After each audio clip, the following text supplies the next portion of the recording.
नमस्कार मित्रमैत्रिणींनो, स्वागत आहे तुमचं माझ्या नवीन ब्लॉगमध्ये। तर आजचा जो ब्लॉग आहे तुम्हाला समजलंच असेल थंबनेलवरून कोणता ब्लॉग आहे, आणि ते वाचून तुम्हाला हसू पण आलं असेल तर हसा आणि छान छान कमेंट्स पण करा। तर आजचा जो ब्लॉग आहे तो आपला ब्लॉग आहे। आपल्या बघा स्त्रियांचे भरपूर केस गळतात, असं कोणी नसेल की त्यांची केस गळत नाहीत, प्रत्येकाची केस गळतात। तर ते केस तुम्ही विकता की कचऱ्यामध्ये टाकून देता हे मला कमेंट करून नक्की सांगा। माझे तर डिलिव्हरी नंतर खूपच केस गळतात। मी अगोदर केस कचऱ्यामध्ये टाकून देत होते, पण नंतर खूप केस गळायला लागले। मग ते केस विकून मी भांडी घेतली आहेत बरेच। तर ती भांडी मी तुम्हाला आज दाखवणार आहे, कोणती कोणती घेतलेली आहेत ते। तर जास्त वेळ न घालवता आपण आपल्या ब्लॉगला सुरुवात करूया। तर बघा, ही आहे परत। माझी लग्नातली जी परत आहे ती खूप मोठी आहे, ती रोज वापरायला मला खूप कंटाळा यायचा, म्हणून ही छोटी परत घेतलेली आहे मी पीठ मळण्यासाठी किंवा भाकरीसाठी। खूप छान आहे, छोटी छोटीशी। तर तुम्ही पण तुमची केस विकता का नाही विकत मला नक्की सांगा। मला बरेच जण बोलले की केस विकल्यामुळे अजून केस गळतात, हे खरं आहे की खोटं आहे माहीत नाही, चला तुम्ही सांगा मला। तर हे बघा, ह्या 3 कप्प्याच्या 2 प्लेट आहेत, ह्या 2 आहेत। ह्या पण जेवणासाठी खूप छान आहेत, म्हणजे पावभाजी असेल किंवा मिसळ पाव काय असं काही केलं वेगळं तर त्यासाठी पण आहे, किंवा रोजच्या जेवणासाठी पण खूप छान उपयोग येतात। डबल प्लेट घ्यायची गरज पडत नाही। 2 आहेत, ह्या पण केसांवरतीच घेतलेल्या आहेत। ही आहे तेलाची किटली छोटीशी, देवासाठी या किटलीमध्ये तेल ठेवायला उपयोगी होती। ही आहे छोटी कढई।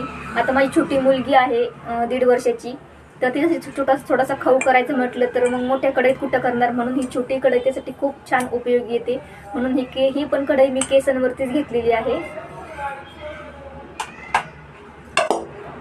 ही आहे मोठी कढई, ही कढई पण केसांवरतीच घेतलेली आहे। हा आहे छोटा डब्बा आहे स्टीलचा, थोडीशी काहीतरी भाजी वगैरे आपल्या डब्याला नेण्यासाठी पण उपयोग येतो, किंवा घरामध्ये पण काही आपलं थोडीशी भाजी शिल्लक राहिली त्या ठेवण्यासाठी वगैरे, किंवा लसूण वगैरे सोलून ठेवण्यासाठी फ्रीजमध्ये। छोटासा आहे पण छान आहे। हा थोडा मोठा आहे त्यापेक्षा, याला अशी कडी वगैरे आहे पकडायला। तर एवढी भांडी मी आतापर्यंत केसांवरती घेतली आहेत। बघूया किती आहेत। 1, हे 2, हे 3, ही कढई 4, ही एक 5, हे 2 आहेत 6, 7, आणि ही परत एक 8 घेतलेत। पण तरी पण अजून मला असं वाटतंय की मी काहीतरी विसरते, म्हणजे कोणतरी अजून एक वस्तू आहे पण ती विसरते मी। केसांवरती घेतलेली आहे पण अजून लक्षात येईना माझी कोणती घेतलेली आहे ती। तर बघा, मी आत्तापर्यंत एवढी भांडी घेतली आहेत केसांवरती। तर नक्की सांगा मला, केस विकल्यामुळे जास्त केस गळतात का? आता माझे केस तर बघा आता तर एवढेच आहेत, अगोदर माझी केस याच्या दुप्पट होती, म्हणजे निम्मे तरी माझे केस गळालेत आत्तापर्यंत। आणि जेव्हा मला बाळ झालं, ते बाळ झाल्यानंतर जास्त माझे केस गळायला लागलेले आहेत।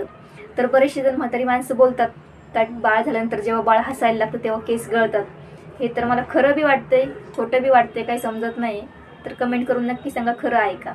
तर मी जिथं राहायला आहे तिथं कॉर्पोरेशनचं पाणी जरा कमी प्रमाणात येतं, त्यामुळे बोरिंगचं पण पाणी त्यामध्ये मिक्स केलं जातं। तर इथले सगळे जे लोक आहेत ते म्हणतात हे बोरिंगचं आणि पाणी मिक्स केल्यामुळे जास्त केस गळत आहेत।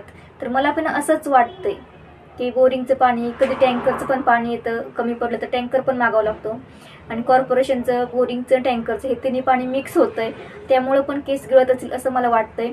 असं जर केलं केसांना तरी सुद्धा हातामध्ये केस येतात बघा, खूप म्हणजे खूपच केस गळत आहेत। तर केस गळतीवरती तुमच्याकडे काही उपाय आहे का? तर उपाय असेल तर मला कमेंटमध्ये नक्की सांगा, मी तो ट्राय करेल। तर तुम्हाला आजचा ब्लॉग कसा वाटला? छान वाटला असेल नक्कीच, वेगळा ब्लॉग आहे, असा ब्लॉग कोणीही बनवला नसेल आत्तापर्यंत, असा छान ब्लॉग आहे। तर अजून तुम्हाला कोणकोणते ब्लॉग बघायला आवडतील मला कमेंट करून नक्की सांगा। आता आपण डेली नवीन नवीन ब्लॉग बनवणार आहोत। तर आजचा ब्लॉग कसा वाटला मला कमेंट करून नक्की सांगा। ब्लॉग बघितल्याबद्दल धन्यवाद, थँक्यू।